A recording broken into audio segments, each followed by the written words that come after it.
Boa tarde, pessoal. É com muita alegria que hoje estamos no nosso primeiro evento online dessa gestão, também de 2021. Eu fico honrado desse primeiro evento online que nós estamos tendo. Temos a presença do ilustre vice-prefeito de Fortaleza, do Elcio Batista, que está aqui desde meio-dia conosco, conversando, já trocando algumas ideias, e pela disponibilidade. Íamos realizar isso com todos os associados da CDL Jovem, mas no momento optamos em realizar desta forma, pelo menos que estamos passando, mas com muito conteúdo, com as perguntas que teremos, e falar um pouquinho desse nosso convidado de hoje. Elcio Batista, cientista social por formação e mestre em sociologia pela UFC. Elcio Batista é nosso atual vice-prefeito, eleito de Fortaleza, e superintendente do Instituto de Planejamento Implanfor. Foi chefe do gabinete do governador Camilo Santana e secretário-chefe da Casa Civil do governo do Ceará entre 2015 a 2020. Atuou também como assessor de planejamento do Instituto Dragão do Mar. Foi secretário executivo da Academia Estadual de Segurança Pública. Na primeira gestão do prefeito Roberto Cláudio, ele foi secretário municipal da Juventude, atuando no fortalecimento da Rede Cuca e na concepção da Academia Enem.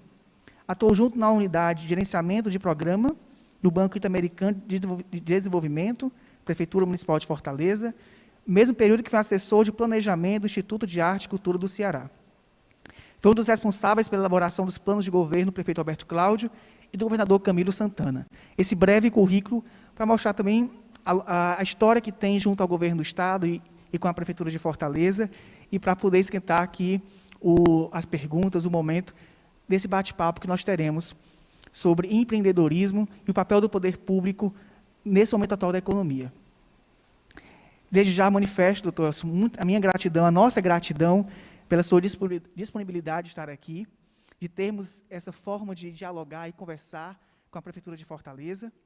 E nesse bate-papo também, representando todos os associados, estarei aqui cercado pelo Harrison Viana, nosso vice-presidente da CDL Jovem, Marcos Vinícius, diretor de inovação da CDL Jovem, Mayra Dias Ter, diretora de conteúdo da CDL Jovem, e Tavinho Brígido, diretor de propósito social.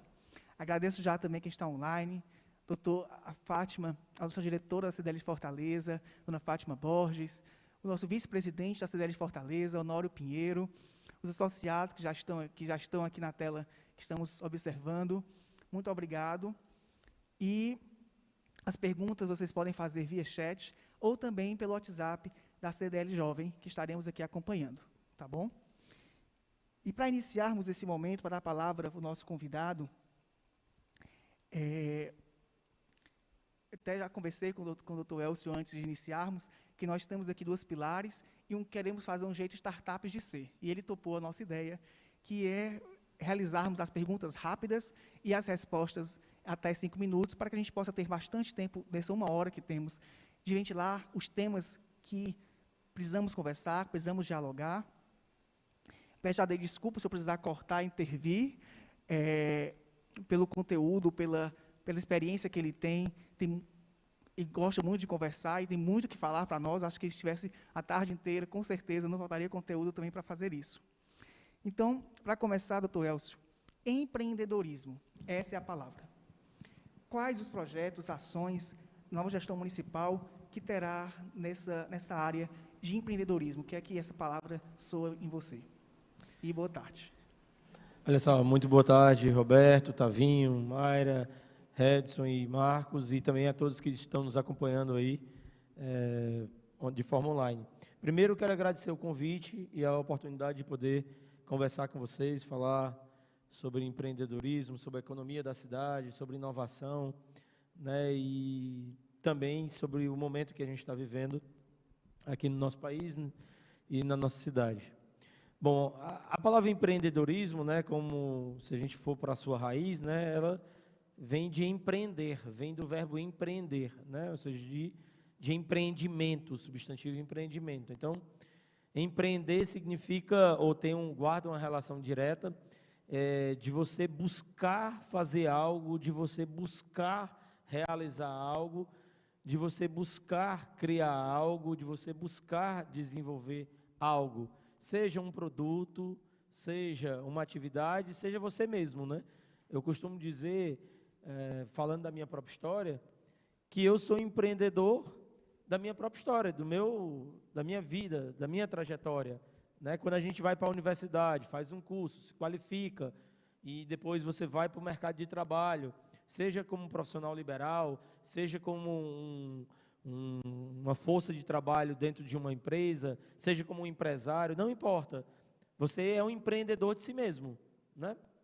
Então, empreender é esse ato pelo qual, inclusive, a gente se transforma em seres humanos capazes de criar algo para além da sua própria história e deixar um impacto na vida de outras pessoas. Então, eu acho que o Sarto, na campanha, o prefeito Sarto, ele foi eleito muito com 3 compromissos, dado a urgência que a gente estava vivendo. O compromisso relacionado com a saúde pública, o compromisso relacionado com a educação e o compromisso relacionado com a economia, dados os impactos que a gente tem nesse momento da Covid-19 na economia. Essa preocupação com a economia, claro, ela tem uma preocupação de curto prazo, que está relacionada com o momento de emergência que a gente está vivendo, mas ela tem uma preocupação também de médio e de longo prazo. No médio prazo, é o plano da gestão, que vai ser uma gestão muito voltada para o fortalecimento da economia da cidade. Fortaleza, nos últimos anos, já tem se desenvolvido bastante. Quando a gente olha e faz uma comparação de 20 anos atrás para cá, entre as principais capitais do Nordeste, que são Salvador, Recife e Fortaleza, Fortaleza evoluiu bastante, se desenvolveu muito, né? Intensificou a área de tecnologia da informação e comunicação, intensificou a área de turismo, intensificou a área de serviços com base tecnológica. Então, foram todos os avanços muito significativos na cidade de Fortaleza. E veja, nesse mesmo período, Fortaleza se desindustrializou. Nós perdemos a indústria tradicional daqui, e ela foi justamente para outros municípios na região metropolitana e também no interior. Muitas empresas foram para a região do Cariri, outras para a região de Sobral, outras para a região do centro do estado e outras para o centro-sul, Iguatu, aquela região. Então, Fortaleza se desindustrializou. Ao mesmo tempo, Fortaleza conseguiu crescer economicamente e hoje tem o PIB entre as capitais o maior do Nordeste. Então, no médio prazo, a gente tem que focar nessa economia que vem dando certo. Esse processo de desindustrialização, ele é da indústria tradicional, mas tem uma nova indústria, que é quase serviço, que cabe dentro de Fortaleza e precisa ser desenvolvida, precisa que a gente faça muitos investimentos em parceria com o setor privado para que eles aconteçam. E nós temos o planejamento econômico de longo prazo, que é dado pelo Fortaleza 2040, que é justamente um marco que nos orienta para 2040 e que tem um conjunto de diretrizes e também de determinadas ações e atividades que precisam ter foco para que a gente chegue em 2040 com uma cidade economicamente forte, pujante. E falando um pouco também ainda de empreendedorismo, um das pilares dessa gestão é a inovação. Então, eu gostaria de passar a palavra para o nosso diretor Marcos Saraiva.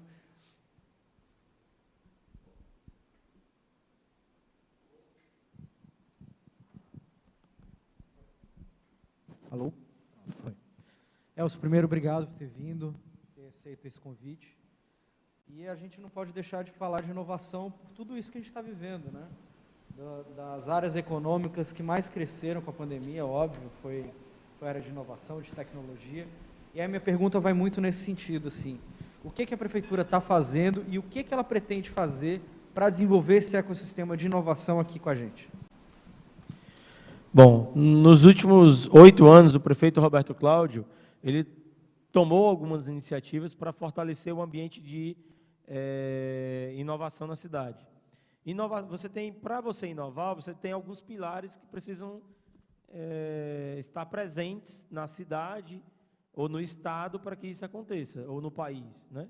O primeiro pilar é de infraestrutura. Eu tenho que ter uma infraestrutura capaz de ser a base sobre a qual vai se dar o processo de inovação.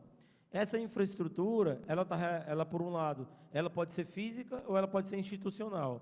Do ponto de vista físico, a inovação no século XXI, a base e a infraestrutura necessária é a rede de fibra ótica. É você ter fibra ótica e você ter toda a cidade conectada com alta velocidade, com conectividade, porque é daí que vem os novos processos, é daí que vem os novos mercados, justamente do uso da tecnologia hoje, da informação e da comunicação. Então, Fortaleza está muito bem relacionado com a questão da fibra ótica. A gente tem uma fibra ótica que é de propriedade do município, que o prefeito Roberto Cláudio aumentou bastante nos últimos anos, e a gente tem uma rede de novas empresas de provedores de fibra ótica na cidade, que tem feito um papel super importante, que é cabear toda a cidade, fazer com que a fibra ótica chegue em todos os lugares. Eu tenho um outro pilar importante da infraestrutura, que é a institucionalidade.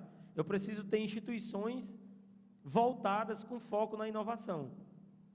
E aí a gente tem na cidade de Fortaleza 3 grandes universidades, a Universidade Federal do Ceará, a Universidade Estadual do Ceará, a Unifor, e a gente tem uma rede hoje de outros centros universitários muito importantes e de faculdades. Você tem a Faculdade Cristo, a Unicristo, na verdade, ou já a universidade, você tem a Facet, a Unifacet também, uma universidade, ou seja, você tem uma rede hoje, Farias Brito, você tem uma rede super importante do ponto de vista institucional.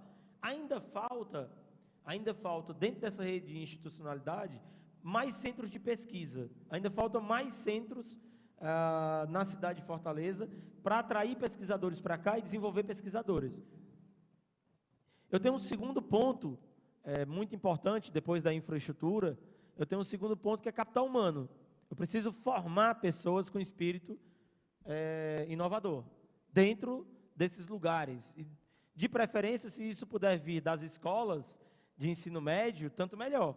Mas, pelo menos, o ambiente universitário tem que favorecer a inovação, né? Então, eu tenho que ter capital humano. E tenho que ter capacidade de atrair pessoas de fora para cá e de fazer com que as pessoas daqui se conectem com outros grupos fora para que a gente gere inovação. E eu tenho um outro pilar que é muito importante para a inovação, que é justamente a questão de você ter um ambiente de negócios que favorece isso, que estimula. Então, tem que ter um conjunto de estímulos para isso. Estímulos, sejam tributários, por exemplo, é um estímulo para você fazer isso. Eu posso ter estímulos relacionados com a oferta de locais em que aquela infraestrutura, ou ela é bancada pelo setor público, ou ela é bancada pelo setor privado, ou é bancada pelos dois, para que as pessoas possam utilizar aquela infraestrutura para gerar inovação. Então, isso é super importante. Então, todo esse ambiente, todo esse ecossistema, ele precisa estar presente. Fortaleza, portanto, ela tem esses pilares todos presentes na nossa economia. Então, acho que a gente tem algo que é muito importante, que nem todas as cidades do país têm, que nem todas as capitais têm, mas que Fortaleza desenvolveu nos últimos 8 anos com a gestão do prefeito Roberto Cláudio. E a inovação também, e para você atrair talentos, desenvolver talentos, tem uma relação direta também com a qualidade de vida da cidade. Você precisa melhorar a qualidade de vida. Você precisa fazer com que a cidade ela seja atrativa para as pessoas e, digamos assim, ela também favoreça a esse espírito criativo necessário para você gerar inovação. E Fortaleza hoje é uma cidade que se destaca por isso, melhorou a qualidade de vida. Isso não significa que a gente não tenha problemas.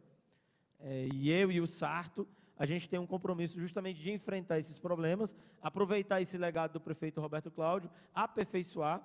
E aí tem um ponto significativo que eu quero colocar. Vocês aqui na CDL Jovem, ao ter uma diretoria de inovação, e a gente poder trabalhar em parceria com o setor público, com o setor privado, mas também com o terceiro setor, se a gente conseguir se organizar e se a gente conseguir ter uma agenda voltada para a inovação, a gente consegue acelerar o processo. Mas isso depende de coordenação, isso depende de aproximação e, obviamente, isso depende da nossa capacidade de agir em conjunto, de agir em concerto. Se a gente começa a ter uma agenda de inovação, mas a agenda do poder público é diferente da agenda proposta por entidades do setor privado, por exemplo, nós vamos ter um problema.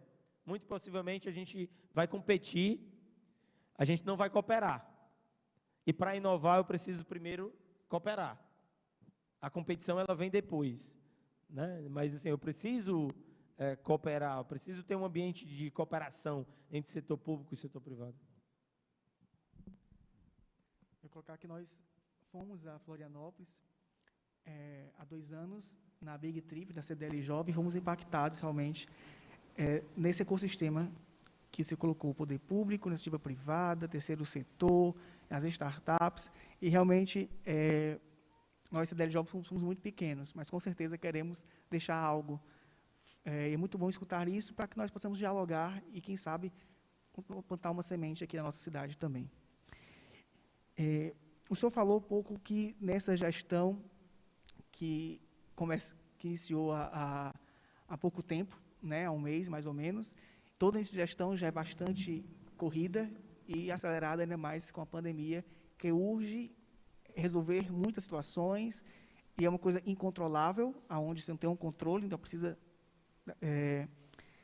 a cada dia é um novo dia, a cada dia é uma nova solução. E educação, economia e saúde foi um tripé colocado como prioridades nesse momento. E eu vou falar um pouco sobre economia e saúde.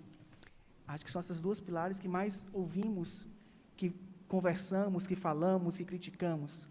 Às vezes parece que economia e saúde, elas estão uma concorre com a outra. Para eu ter economia, eu não posso ter a saúde, vai ser prejudicada. Para eu ter a saúde, a economia vai ser prejudicada. E isso, para nós empreendedores, mostra que são concorrentes. Eu sempre costumo falar, desde que começou a pandemia, que nós estamos fazendo uma travessia no Mar Revolto. E aonde nós queremos chegar a outra margem. Vamos chegar machucados, porque quando a gente acha que passou pela uma onda, vem uma segunda, né? Então, nós temos que remar, né? Nós temos que remar nesse barco. E o remo que nós temos é a saúde, que nós temos que ter saúde, e a economia, que temos que ter economia. Então, nesse bloco de perguntas, acredito que nesse momento é o que mais vocês do Poder Público, têm se manifestado, tanto pela imprensa, tanto por decretos, tanto pelas redes sociais, como também projetos, e como também nós, setor privado, temos inquietado, temos perguntado. Eu convido o nosso vice-presidente Harrison Viana para poder conduzir esse momento de perguntas sobre esse nosso remo, economia e saúde. Wilson, boa tarde. Muito obrigado por ter vindo.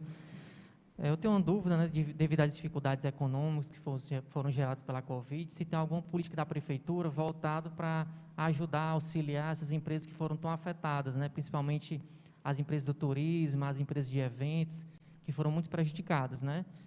E também eu queria que tu comentasse se tem alguma ideia da Prefeitura fazer algum tipo de parcelamento de ISS, fazer algum tipo de refis, alguma medida tributária, e também com relação ao IPTU, que a gente está agora no começo do ano, tem a cobrança do IPTU, né, ele viu numa realidade que em 2019 a economia estava bem, que as pessoas tinham capacidade financeira, e se tem alguma política da Prefeitura, né, tanto econômica quanto do ISS, como de parcelamentos e também do IPTU.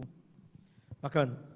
Bom, esse tema é super importante. Eu vou aproveitar a analogia que você fez com a história do remo, né? O que acontece, por que a gente não deve ficar pensando em economia versus saúde, economia versus política, saúde versus política?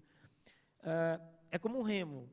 Ora, se tem 2 pessoas dentro de uma canoa, ou de lá o remo, uma está remando para um lado, outra está remando para o outro, você não sai do canto.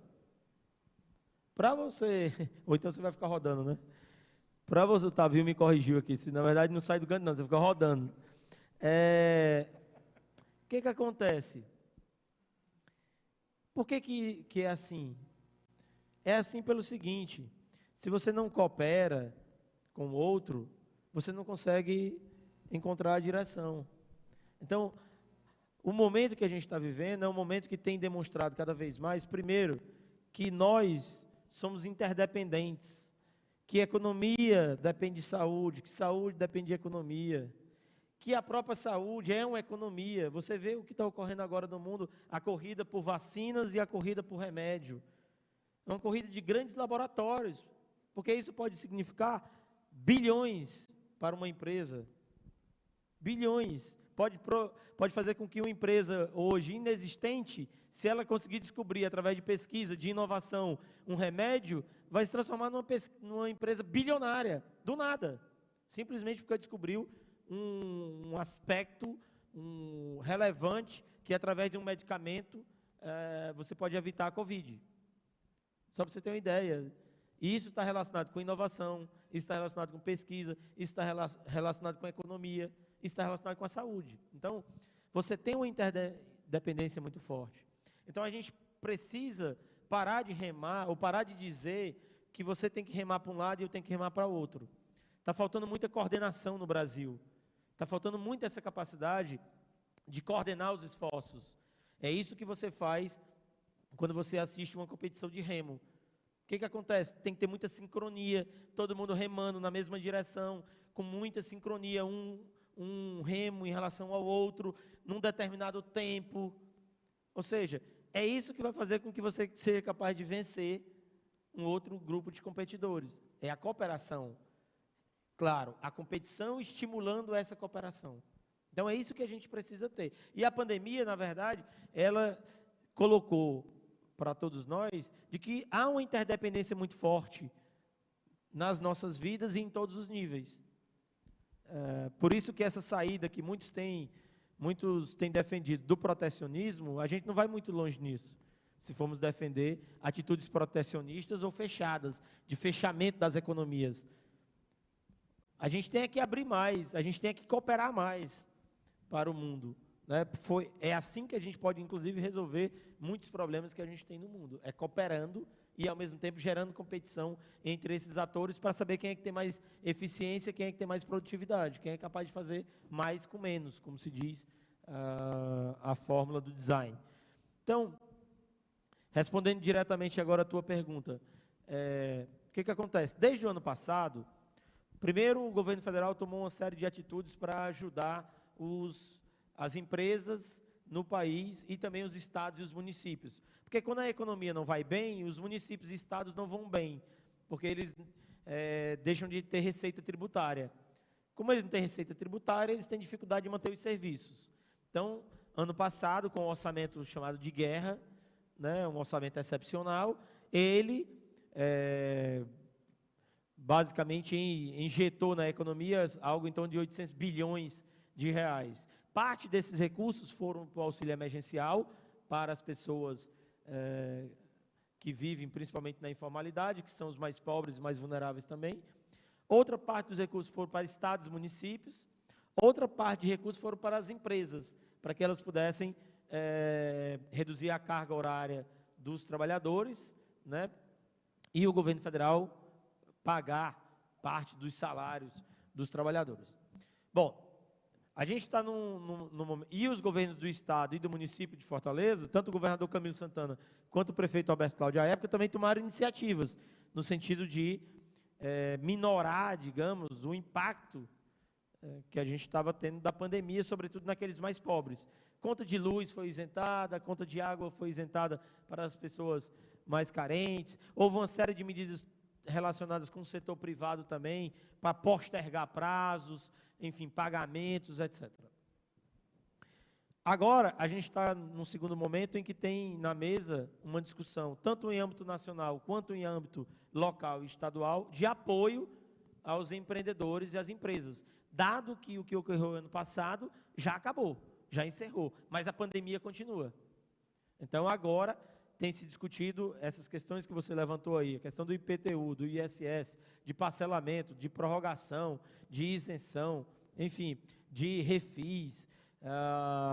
Tem um conjunto de iniciativas sendo discutidas pelo prefeito Sarto, junto com o governador Camilo Santana, com a equipe econômica do Estado e com a equipe econômica do município, mas tem também as expectativas relacionadas com o governo federal. O que será feito a partir do governo federal, do Congresso, dado que a gente está num ambiente de pandemia. Então, isso precisa estar muito bem articulado, porque, veja, tem algo muito central nesse debate, nessa discussão, que às vezes não aparece, que é o nosso modelo federativo.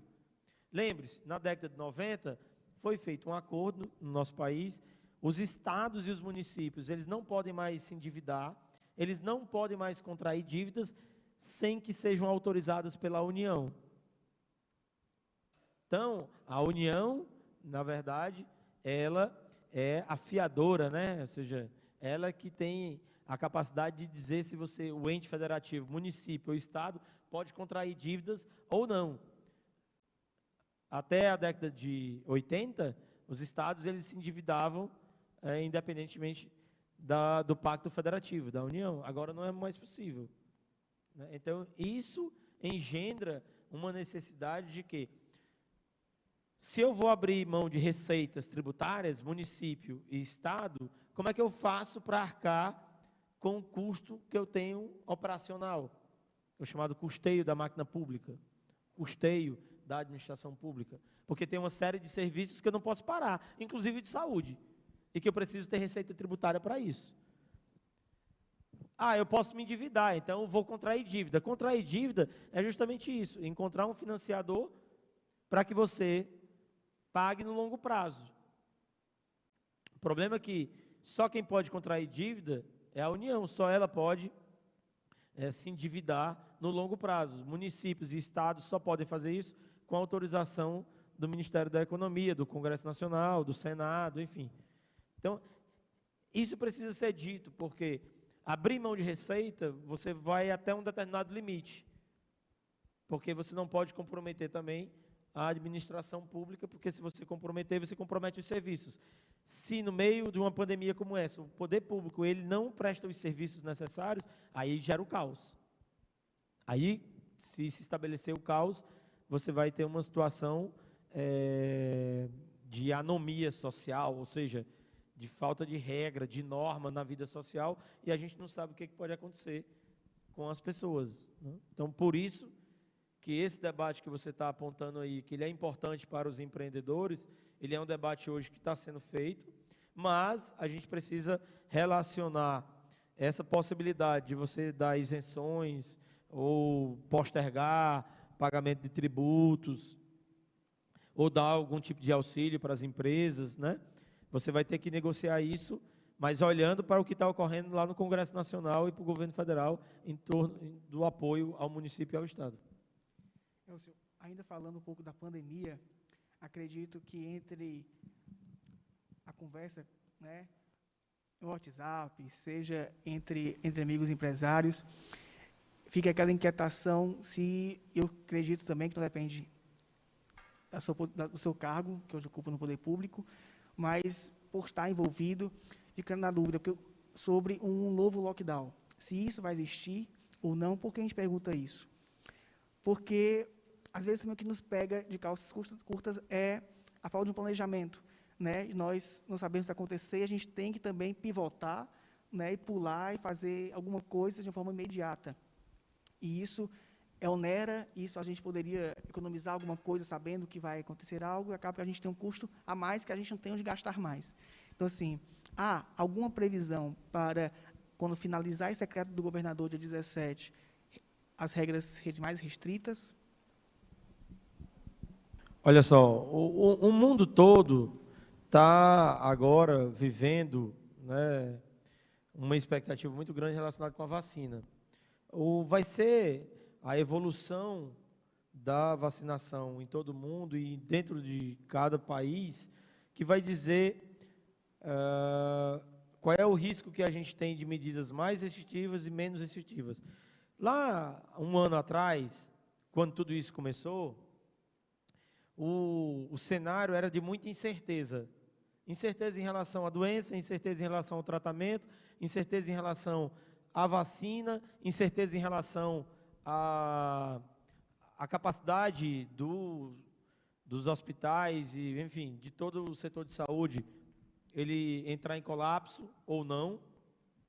Então, o que nós tínhamos era um conjunto de incertezas. Hoje, dado o que ocorreu nesse ano todo, a gente tem condições agora de medir risco, porque a incerteza você não consegue aferir a incerteza, mas o risco eu consigo medir risco, alto risco, médio risco, baixo risco. Por isso que, se você entrar no site do governo do Ceará lá e for olhar os indicadores de saúde, você tem também lá um indicativo se a gente está em alto risco, médio risco, baixo risco, em relação às medidas a serem adotadas, dado os dados. O problema todo é que as pessoas não estão acompanhando cotidianamente esses dados, embora eles sejam divulgados e estejam lá no site. Mas, em tese, cada um de nós, é como em alguns países do mundo, ou então aqui no caso do Brasil, lá em Belém, você vai sair de casa, você olha o tempo, como é que está o tempo? Em Londres, por exemplo, todo dia você tem que olhar como é que está o tempo. Vai chover, não vai chover? Vai chover, não está chovendo agora, mas vai chover mais tarde. Para você saber se você leva guarda-chuva, não leva guarda-chuva, etc. Ou seja, em tese, esse momento que a gente está passando, eu tenho que todo dia olhar os dados. Se eu sou empresário, se eu sou trabalhador, eu tenho que todo dia estar olhando os dados. Onde é que tem maior incidência de casos? Qual é a cidade? Dentro de Fortaleza, onde é que está tendo mais incidência? Tem os hospitais, como é que estão? Estão lotados? Não estão lotados? Tem leitos de UTI disponível? Não tem leito de UTI disponível? Eu tenho que estar todo o tempo atualizado. Ontem mesmo, por exemplo, que já é hoje, né, na Austrália, você não vai ter mais as pessoas saindo de casa. Lá é o lockdown, lá no estado de Vitória, onde fica a cidade de Melbourne, você não vai poder sair de casa, salvo por 4 razões. É lockdown e pessoas em casa, sem sair de casa. Né? E até ontem, eles estavam indo para os jogos do Australia Open, e agora não estão mais. E não só não estão mais saindo para assistir o jogo, eles não estão saindo mais de casa para nada, e está tudo fechado. Então, esse momento, ele tem essas possibilidades de você restringir mais as atividades comportamentais e econômicas, dado o contexto da pandemia. O Brasil, de um modo geral, como a gente não teve coordenação nacional, como estados e municípios, prefeitos, tomaram decisões em alguns lugares aleatórias. Felizmente, aqui no estado do Ceará, o governador Camilo Santana criou um grupo de trabalho que envolve setor privado, Ministério Público Federal, Estadual, Tribunal de Justiça, Poder Executivo, Poder Legislativo, tem feito com que aqui haja coordenação. O governador tomou uma decisão, o Ministério Público acata e o Tribunal de Justiça também, porque eles participaram da decisão. Porque não adianta de nada, por exemplo, o governador tomar uma decisão e o Ministério Público ser contra e o Tribunal de Justiça julgar a favor do Ministério Público. O governador vai ter que voltar atrás. Então, o que está sendo feito no Ceará é um esforço de coordenação, de cooperação entre todos os poderes, para que isso aconteça, e com a sociedade civil organizada. Então, é difícil eu te dizer se a gente vai ter medidas mais restritivas ou menos restritivas no futuro próximo. O que eu posso te dizer é, o momento que a gente está vivendo agora estão aumentando o número de casos, estão aumentando o número de mortos, e isso é preocupante. E eu não posso deixar o sistema entrar em colapso. Porque entenda bem, tudo que está sendo feito é para que o sistema de saúde pública não entre em colapso. Porque se ele entrar em colapso, eu não consigo mais atender as pessoas. Não atendendo as pessoas, isso significa o quê? Que as pessoas podem, de fato, morrer por falta de atendimento. Uma coisa é você morrer com todo o atendimento prestado, com todo o tratamento sendo feito, e você morrer simplesmente pelo agravamento da doença. Outra coisa é você não ter acesso ao sistema de saúde simplesmente porque ele está em colapso. Então, o que a gente precisa evitar é esse colapso. E o mundo todo tem trabalhado nessa direção. No Brasil, infelizmente, por falta de coordenação, porque a gente não tem um processo em que todos remam na mesma direção, a gente está vivendo essas dificuldades todas. Convido a diretora Mayra Dias para poder continuar com as perguntas.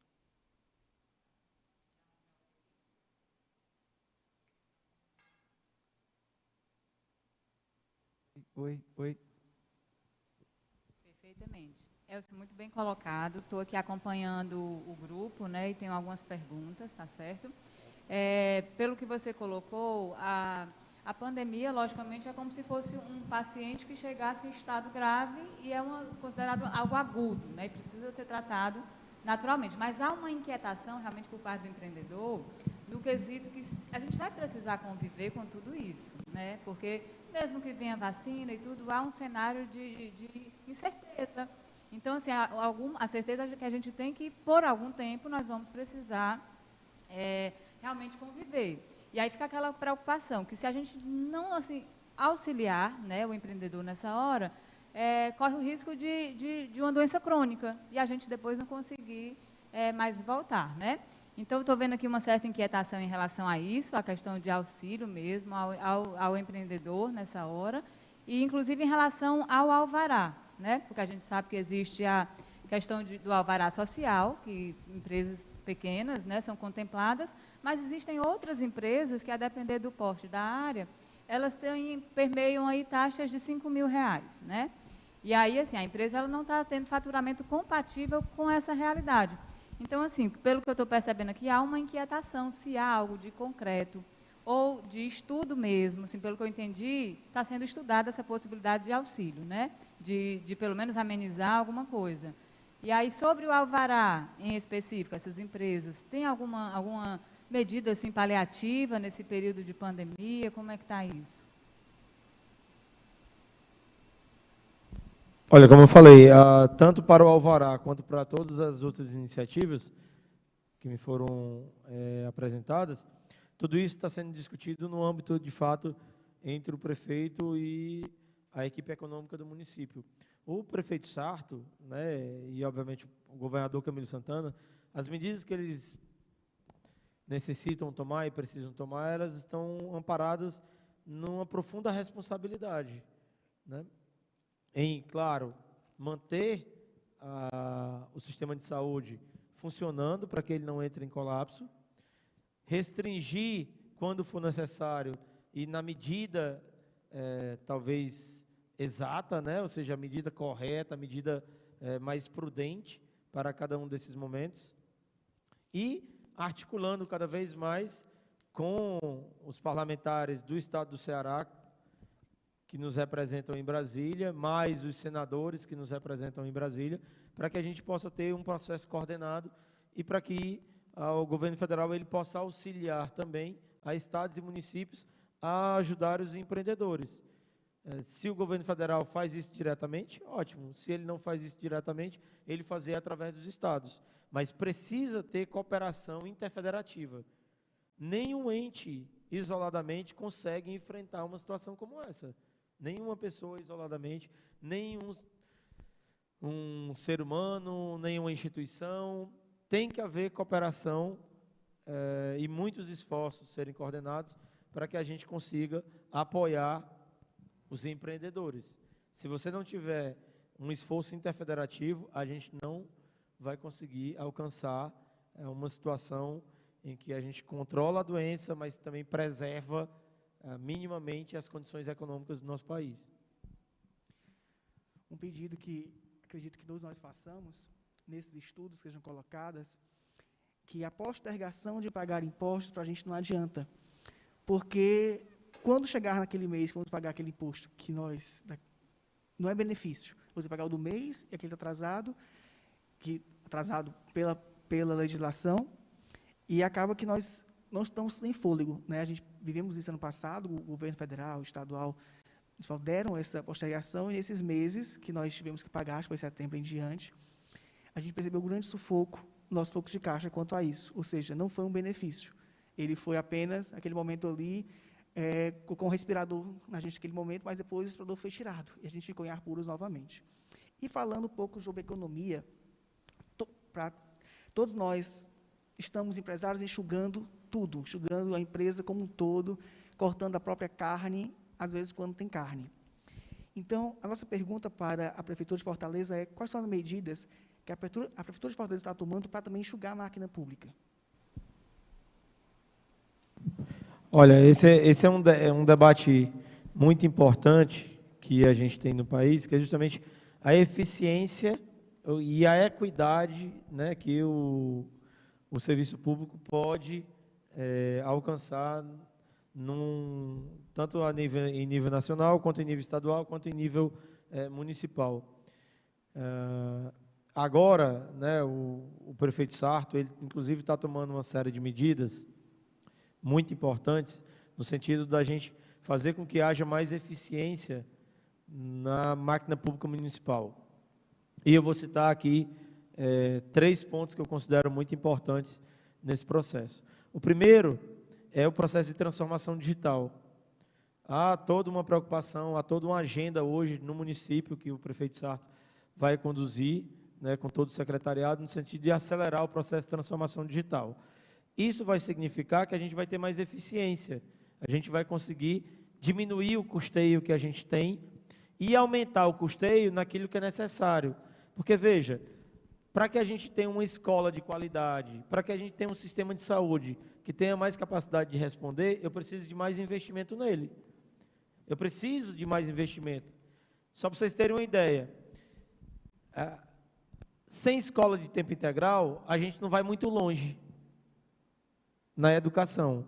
Sem escola de tempo integral, a gente não vai muito longe no processo de formação de capital humano na cidade de Fortaleza. De pessoas preparadas para enfrentar os desafios do século XXI, com as capacidades e as habilidades necessárias. Para isso, eu preciso de mais investimento. Para isso, eu preciso o quê? Eu ter mais eficiência. Então, às vezes você tem ganhos de eficiência num lugar, mas você precisa aumentar a tua eficiência, mas aumentar a qualidade, mas aumentar o investimento também em outras áreas. O que significa, às vezes, mais custeio. Uma escola, por exemplo, de tempo integral, se ela atende 1.000 alunos, 500 de manhã e 500 de tarde, quando ela passa a ser de tempo integral, ela só vai atender agora 500.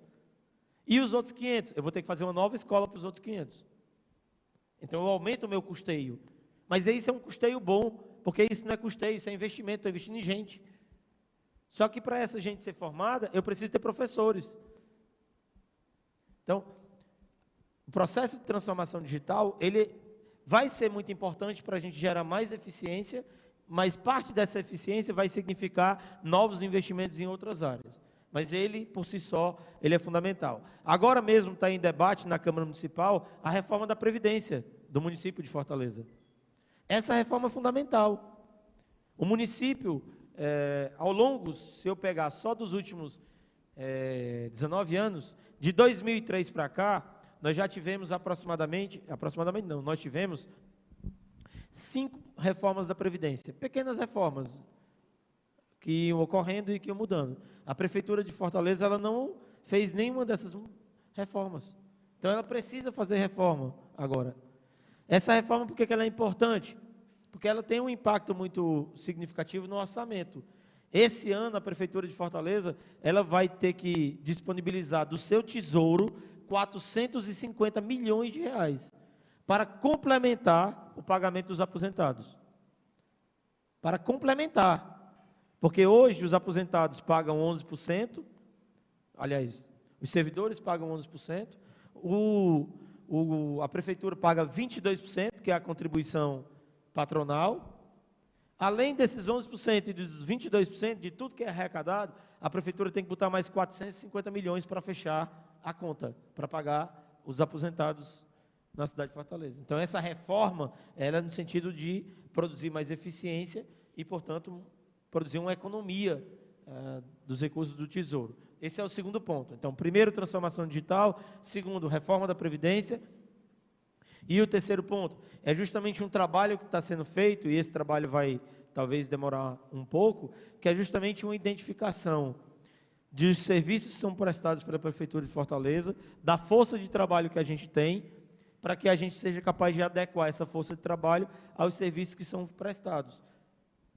E aí isso vai significar, em determinados casos, que você vai reduzir a força de trabalho em alguns lugares e talvez aumentar em outros. Mas isso aí a gente só vai poder aferir nos próximos 6, 8 meses, porque está sendo feito um trabalho pela Secretaria de Planejamento nessa direção. Certo. Já voltamos sobre o tema da economia, mas, como falávamos antes de iniciarmos ao vivo, o outro pilar nosso é o propósito social. Nós não podemos ser indiferentes às pessoas em vulnerabilidade. E nessa gestão nós temos um diretor, uma coordenação específica para isso, que é liderada pelo Tavinho Brígido, que eu quero abrir o espaço para poder ele possa complementar, fazer a pergunta.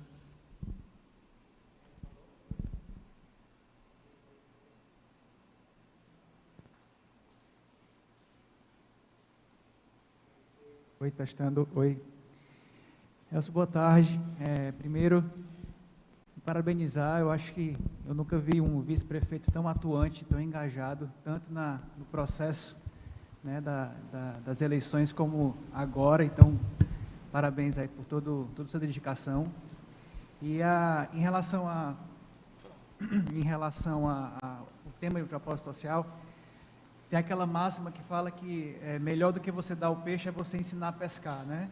E toda vez que você dá alguma coisa para alguém que está precisando, logo aquilo vai acabar, você vai precisar dar de novo. Então, com isso, a gente entende que, para que haja algo sustentável, é melhor que a gente consiga não só ensinar a pescar, mas como também ajudá-lo com o material de pesca, né? Com a vara, com a isca, com tudo mais, para que ele possa realmente iniciar ali, e depois daquilo ele conseguir andar pelas próprias pernas. Mas o momento atual exige uma situação de urgência, né? A pessoa não vai conseguir pescar se ela tiver com fome, né? Se ela não tiver com comida na mesa dela. Então, eu gostaria de saber, assim, se a prefeitura, entendendo isso, porque até na primeira onda, as empresas se juntaram, se mobilizaram e conseguiram doar cestas básicas, aquela coisa toda, mas agora até as próprias empresas já não estão mais conseguindo ter aquele fôlego para poder se engajar e ajudar. Existe alguma ação da prefeitura visando isso, visando uma distribuição, um apoio às próprias ONGs também, porque muitas vezes as ONGs elas ajudam muito aquela população ao redor dela, mas ela própria está deficiente, né? Então, se existe algum um cuidado específico para esse ponto.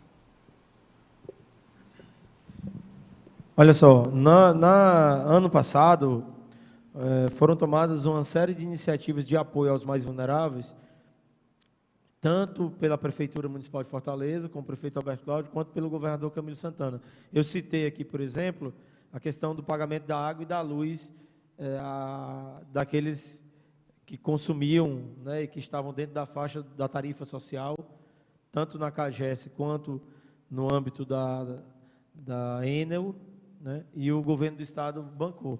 Também foram distribuídas cestas básicas no âmbito municipal e o governador Camilo Santana apoiou algumas iniciativas na educação especificamente com cartão em que os jovens poderiam comprar com suas famílias alimentos, né?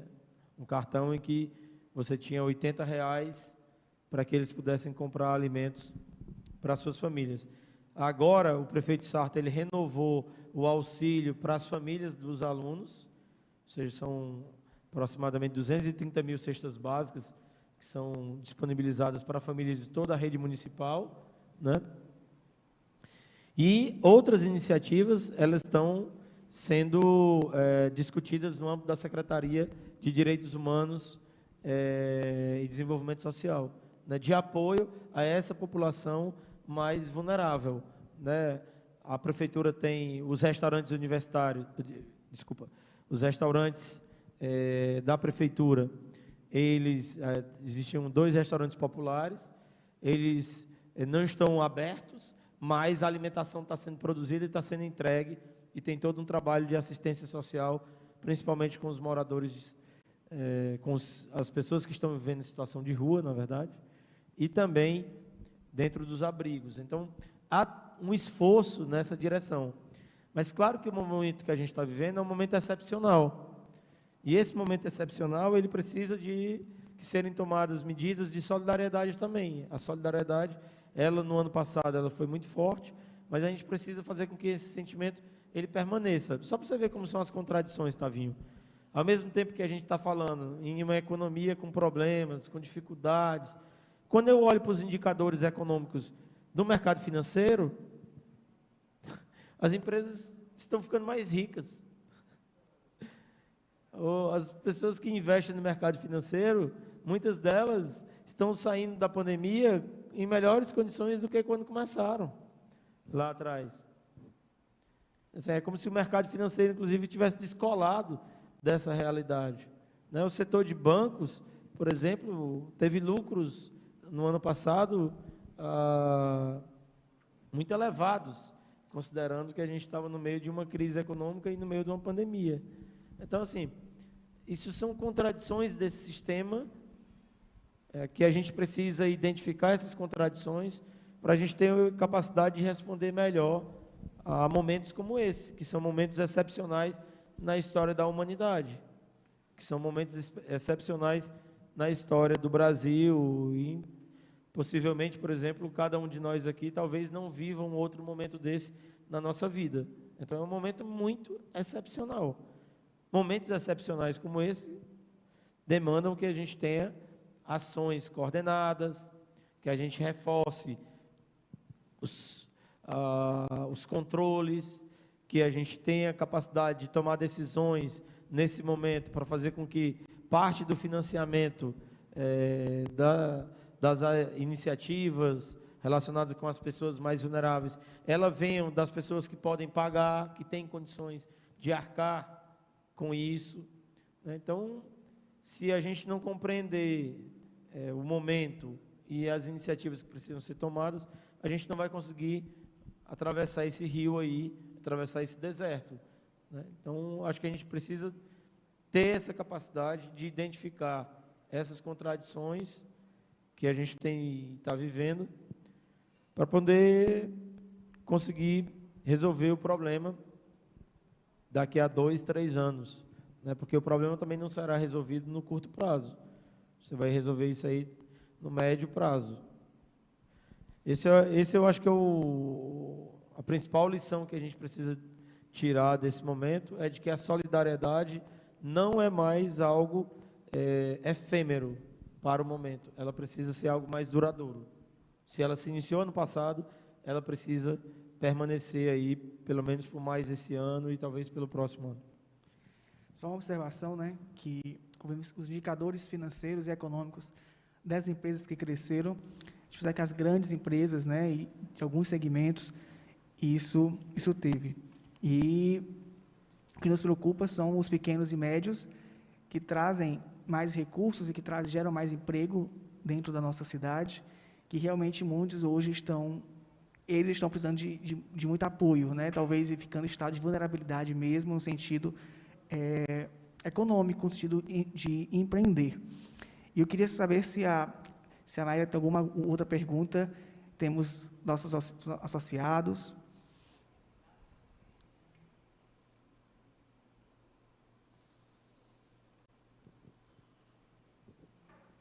Pronto, então, Elcio, novamente a inquietação, né, por parte do empreendedor, porque de pequenas e médias empresas que estão diretamente impactadas. As ações, né, que você citou, excelente na questão social, mas ali a gente está falando de uma família, né, de um ser, mas realmente a inquietação em relação a empresas, né, de pequenos e médios portes, porque diante da situação não resistem. E aí o que acontece? Que uma empresa, de repente, vindo a fechar, são muitas famílias impactadas. Então, é algo que a gente não pode deixar de lado, né? E aí tem a pergunta aqui, uma pergunta bem direta, se vai realmente ter auxílio emergencial pela Prefeitura, não pelo governo federal. E outra, só complementando, que para aqui para poder ver alguns, o WhatsApp do nosso grupo, já pegando a pandemia, sobre o auxílio emergencial da Prefeitura, esses estudos que são feitos desse pacote de benefícios para alguns setores, se temos prazo para isso, para que nós possamos ter uma esperança e até quando teremos esse pacote. E quanto aos hospitais de campanha, já que um dos indicadores, como o senhor mesmo colocou, de alto, médio risco, está ligado aos leitos de UTI, a capacidade de entrarmos em colapso, precisamos um hospital de campanha que foi desmontado recentemente. Iríamos voltar esses hospitais de campanha para a Prefeitura de Fortaleza, para que nós não precisemos restringir tanto antes de fazer algumas ações. Bom, relacionado com os prazos, não, isso está sendo estudado dentro da Prefeitura em parceria com o governo do Estado, e eu não sei te dizer exatamente quando é que isso vai ser encaminhado ou vai ser tomada uma decisão. Muito importante citar para vocês, até para todos que estão nos ouvindo, só para vocês terem uma ideia, o orçamento da Prefeitura de Fortaleza, ele é 9 bilhões, certo? Esse é o orçamento da Prefeitura. O auxílio emergencial, que o governo federal, ano passado, concedeu para os brasileiros, ele custou 330 bilhões aproximadamente.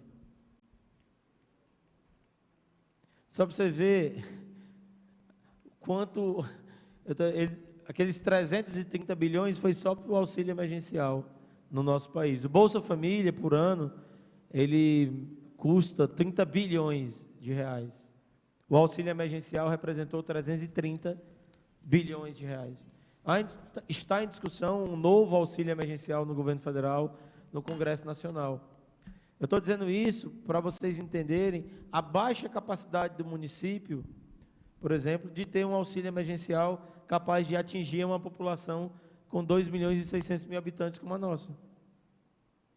Que mesmo que você restrinja para 1 milhão, é um valor muito significativo que a prefeitura não tem como suportar. Aliás, nenhum ente praticamente tem como suportar, né, no nosso país, se você não tiver uma ajuda do governo federal, se você não tiver uma ajuda do Congresso Nacional, se você não tiver uma medida, uma iniciativa do governo federal, porque só ele pode se endividar no longo prazo. O município não tem como captar dinheiro emitindo títulos do Tesouro Municipal, por exemplo. Só quem pode emitir título do Tesouro é a União. Então, o município não tem capacidade de negociar um endividamento para apoiar essas iniciativas. É só para dar exemplo das magnitudes e dos impactos financeiros que você tem. Agora, isso não significa que outras medidas não possam ser tomadas e que não estejam sendo discutidas para serem tomadas. Agora, nenhuma iniciativa, ela tem essa força, ela tem essa capacidade de produzir um alto impacto na vida das pessoas e também entre os empreendedores, dado essa questão das restrições orçamentárias. Eu acabei de dizer para vocês, né? Ou seja, só a Previdência você tem um déficit de 450 milhões esse ano. É um déficit. Então, você vai pegar 450 milhões do Tesouro Municipal para pagar um conjunto de servidores, né? Que você já com a contribuição deles, com a contribuição patronal, você não consegue pagar todos os salários, né? Então, essa é uma dificuldade do momento e que, mais uma vez eu insisto, se você não tiver a parceria do governo, do Congresso Nacional, na solução de um problema para esse momento, fica muito difícil, não só aqui em Fortaleza, não só no Ceará, mas no país todo, a gente conseguir enfrentar os efeitos da pandemia na economia e na vida das pessoas, sejam empreendedores, sejam trabalhadores, né? Eu gostaria de ver se o nosso vice-presidente da CDL Fortaleza, Honório Pinheiro, que nos honra, está nos assistindo, se deseja ao vivo fazer alguma intervenção, alguma pergunta de forma online, ou a nossa diretora também da casa, Ana Fátima Duarte. Obrigado, presidente. E eu serei breve para cumprir o protocolo. Parabenizar o Elcio pela exposição e até, muito mais do que isso, pela coragem de ser político numa época dessa. Eu tenho uma compreensão de que se não houver o que ele chamou aí de mudanças, que para mim é a reforma política, pouca coisa poderá e deverá acontecer com o Brasil, porque os entes federais, estaduais e municipais, eles estão, de alguma forma, entrelaçados com as independências, mas ficou muito claro aí que tudo depende de orçamento. A iniciativa privada Só tem uma no Brasil que anda muito bem, que é a dos bancos. Os banqueiros sempre andaram muito bem e continuam. E contribuem pouco. E eles não conseguem... os que tentam modificar essa estrutura, essa matriz existente, não se consegue mudar por conta exatamente do lobby que existe. Então, você tem um país e tem uma capital como essa nossa, com o índice de pobreza que nós temos, e é onde as micro e pequenas empresas, elas correspondem à sustentabilidade da maioria das famílias, porque se nós olharmos para o nosso setor de varejo, por exemplo, comércio, serviço, você conta nas mãos quem são as grandes empresas do Ceará, nas mãos. 96%, 97% são os pequenos, e são esses que mais sofrem, porque crédito é extremamente qualificado, não chega na ponta, não existem fundos que possam ser criados, o governo fala, mas não existe fundos para garantir, e eu compreendo que só uma grande união dos homens públicos com os trabalhadores deste país, os que pensam, os jovens, é que poderíamos ter uma sobrevivência minimamente razoável. O Elcio é um camarada que entende muito bem disso, mas ele sabe mais ou menos o que eu estou falando. O ACDL Jovem é uma entidade progressista, mas, por exemplo, como é que ela vai montar uma startup se ela não tem o apoio?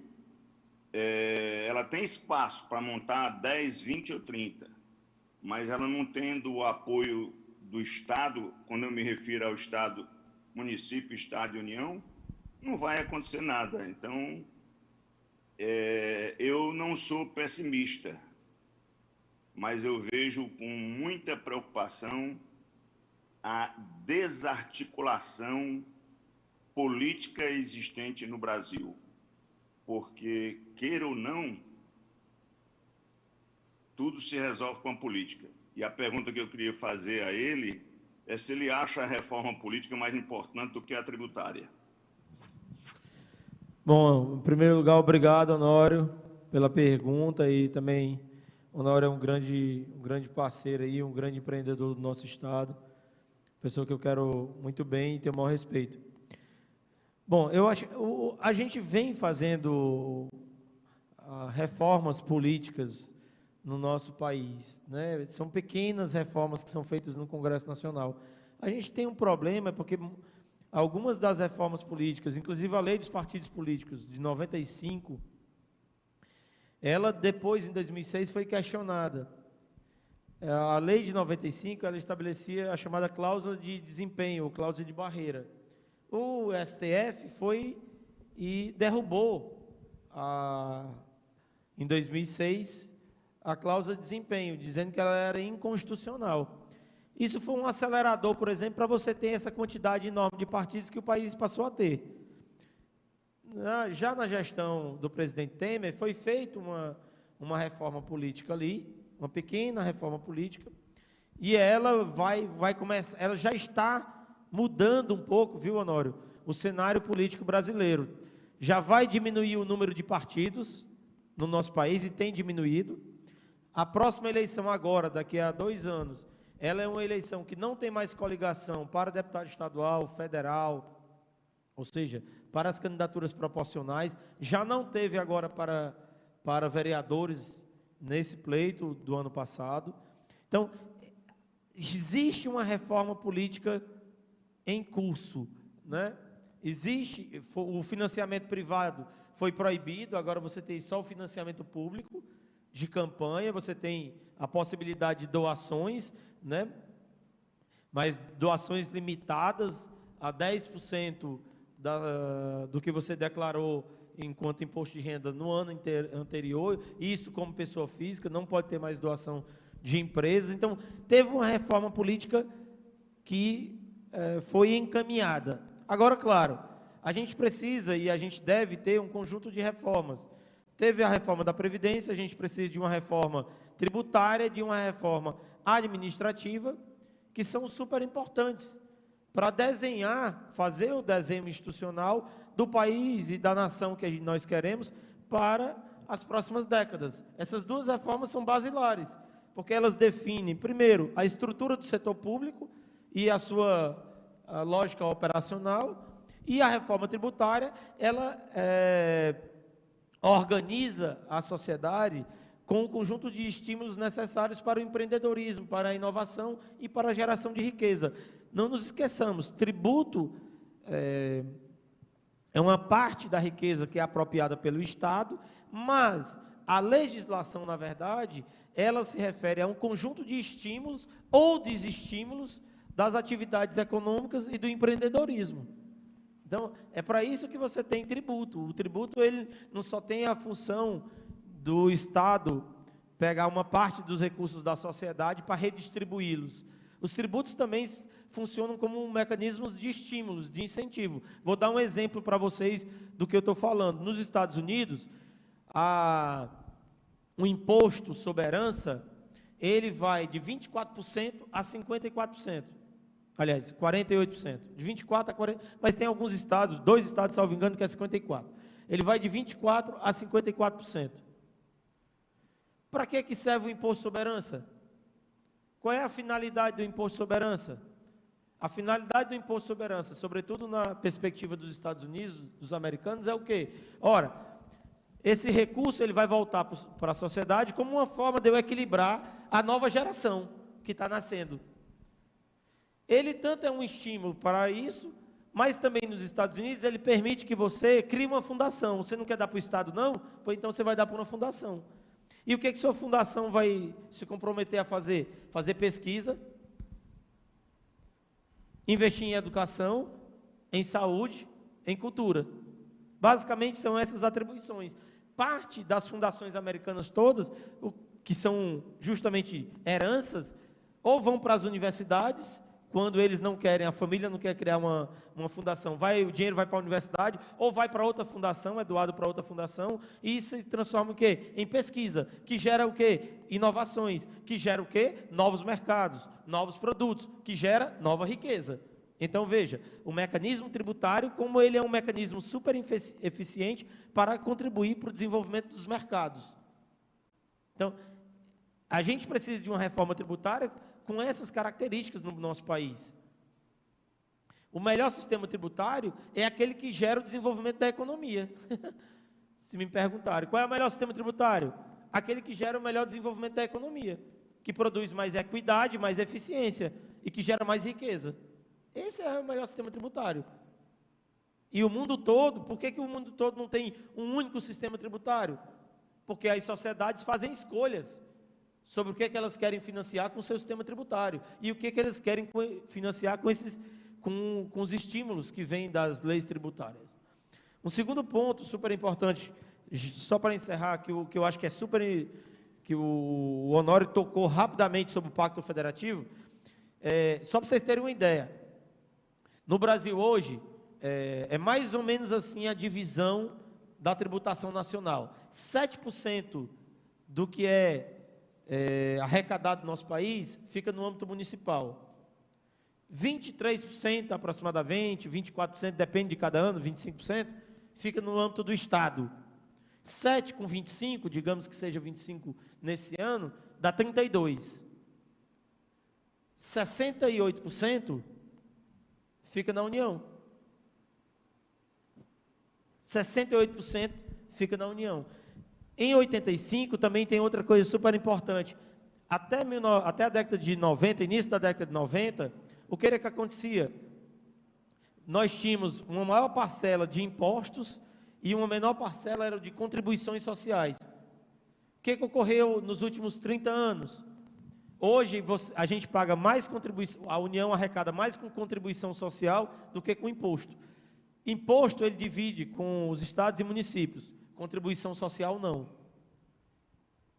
Por isso que a União concentrou e tem concentrado muitos recursos. E por isso que todo mundo fica indo com o pires na mão lá pedir à União para que ela possa apoiar estados e municípios.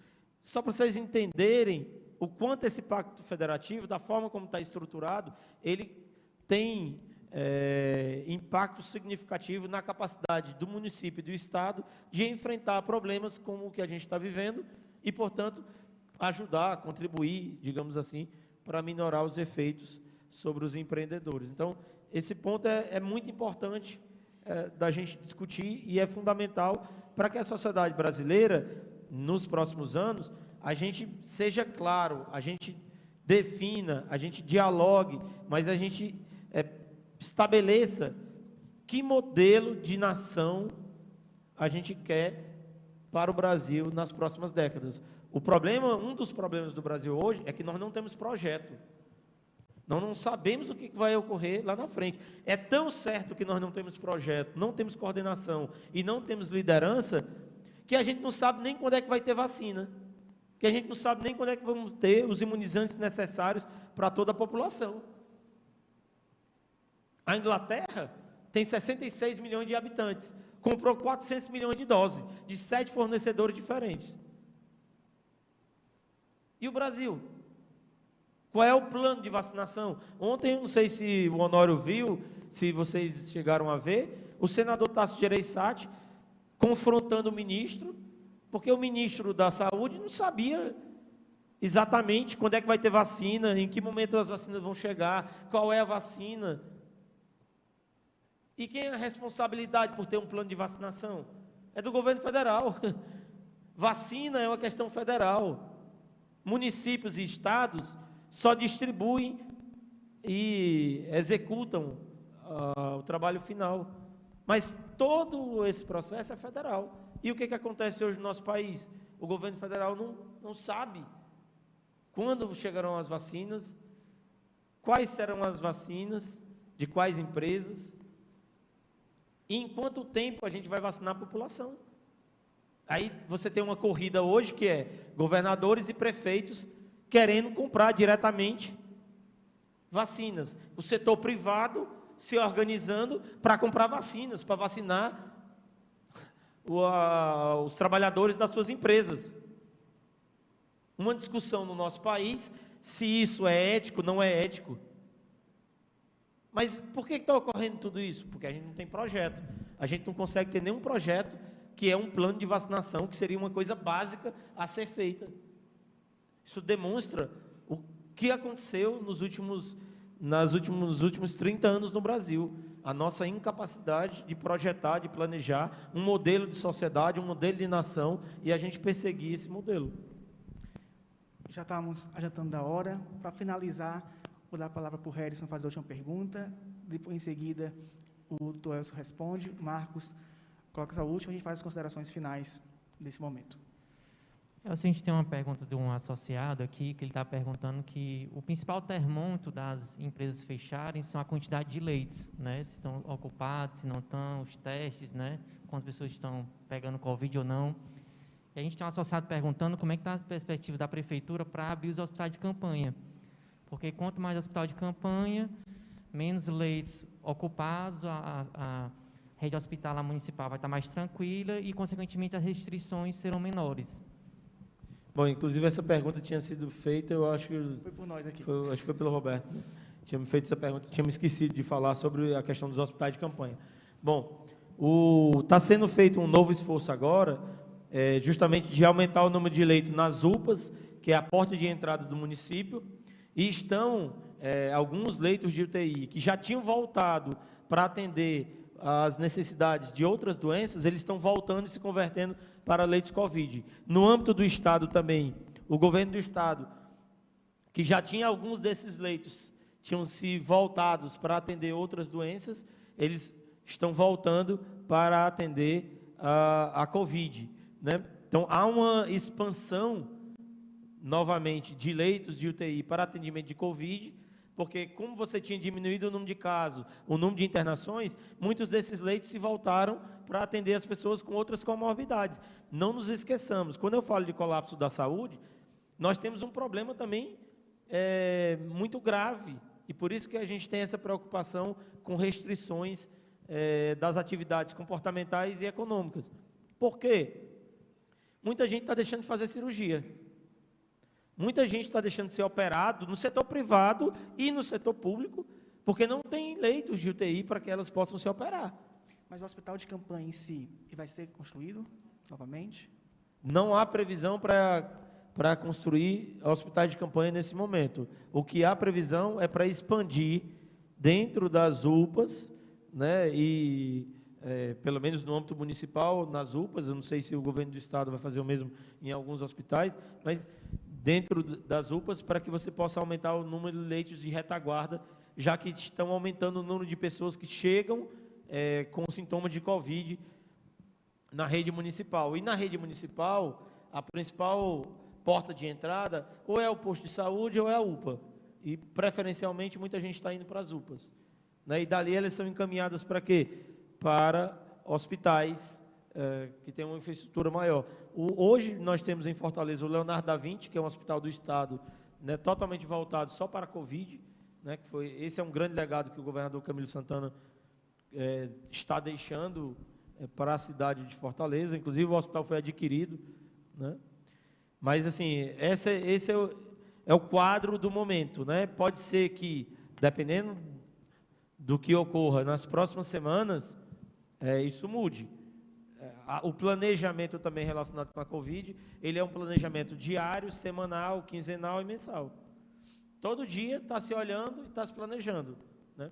Dado o quadro de incerteza e de risco que a gente tem, né? Hoje é aquilo que eu falei, eu acho que a gente trabalha mais com risco do que com incerteza, porque a gente tem muito mais conhecimento do que tinha no passado. Marcos. Elcio, dos setores aí que mais sofreram dificuldade com a pandemia, sem dúvida, foi a área de eventos, né? Existe algum projeto da prefeitura de financiamento, de fomento? Porque isenção de uma coisa que não está faturando não vai adiantar muito. Existe alguma ação em relação à área de eventos? Olha só, inclusive, também isso está em discussão no Congresso Nacional, um apoio a esse setor de eventos, né? A Prefeitura Municipal de Fortaleza e o Governo do Estado, desde o ano passado, através da sua Secretaria de Cultura estadual e também da municipal, foi utilizado a Lei Aldir Blanc, justamente uma lei que, no caso do Ceará, foram aproximadamente 130 milhões de reais para o Estado e para os municípios fazerem investimentos na área de cultura, que acaba sendo um pouco também a área de eventos, que toca com alguns grupos relacionados com eventos. E teve também o auxílio emergencial, né, que alguns desses profissionais receberam.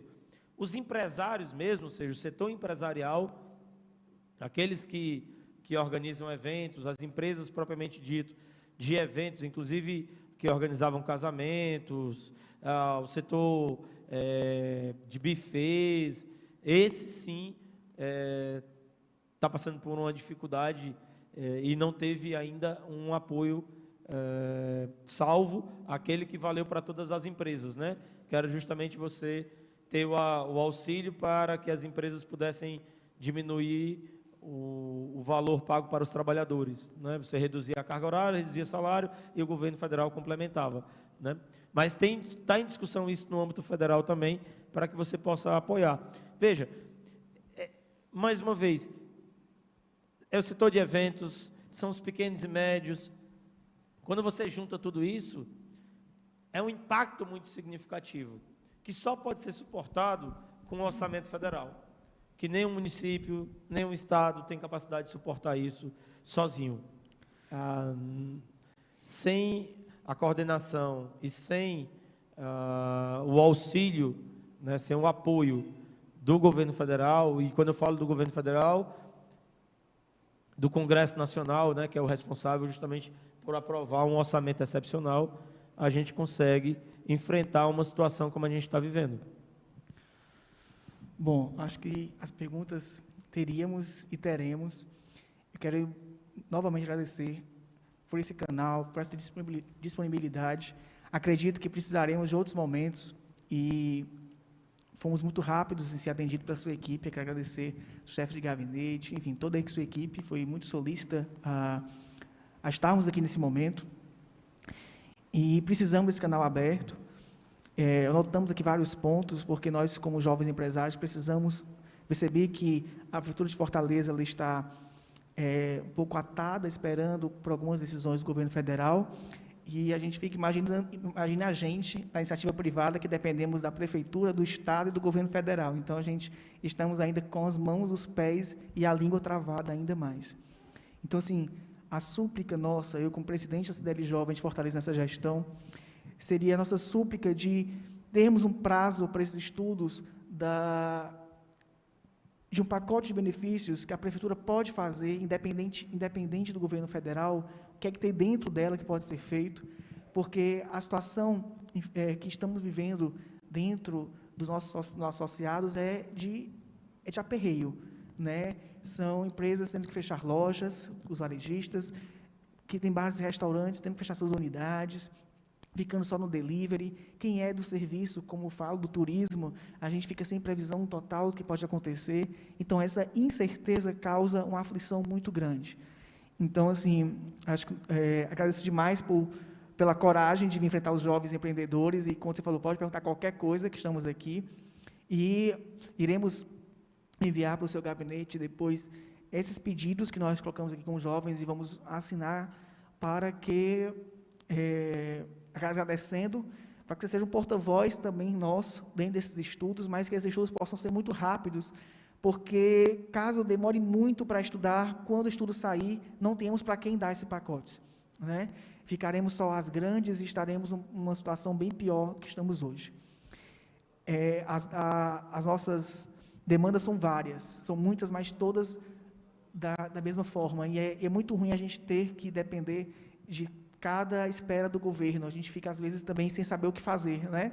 É como a gente é criança e pergunta para a mãe se a gente pode sair de casa, pergunta para o seu pai. O pai não, pergunta para a sua mãe. A gente fica aquele negócio, sim, decidam o que vocês vão fazer, né? Então, a gente está do mesmo jeito. A gente perguntar para a prefeitura, perguntar para o governo federal, estadual, mas precisamos de uma decisão, nós precisamos saber o que fazer para sair dessa casa, para poder tomar as nossas decisões.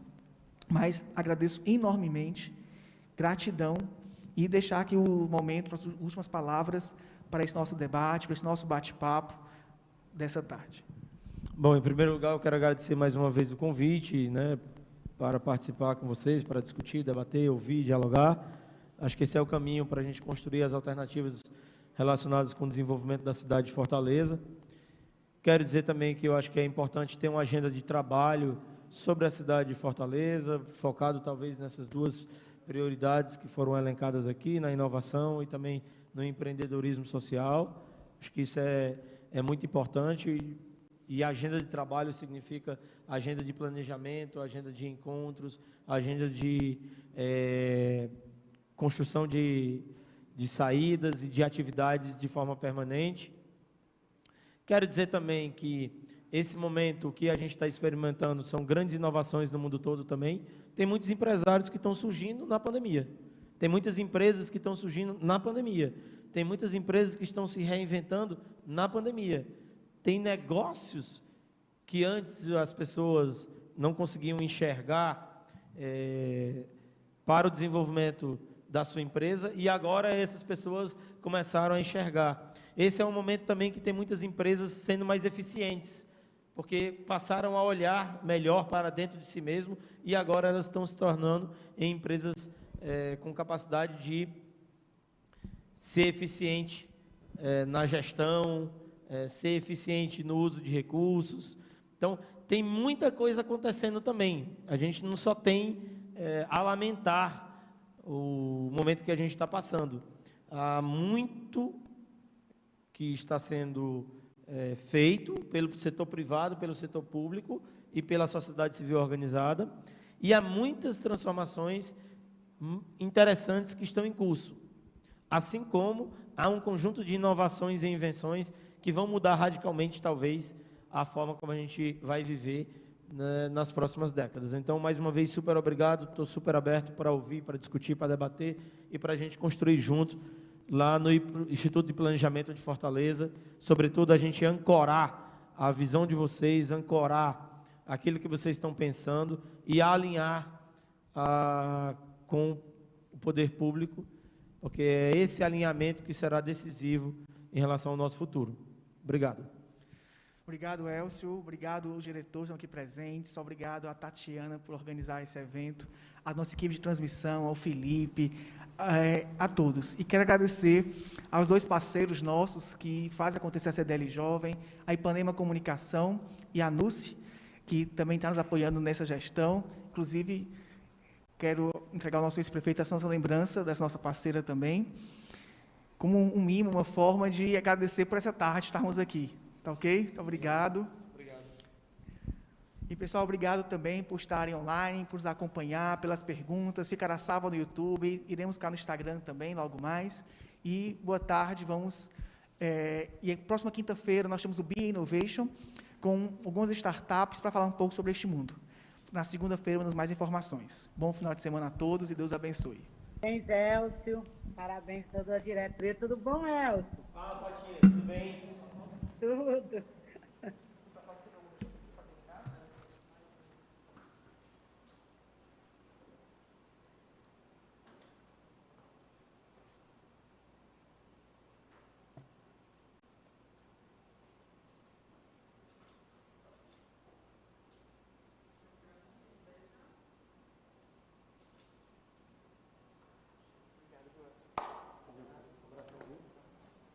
Espero que dê tudo certo, que a gente consiga atravessar esse deserto.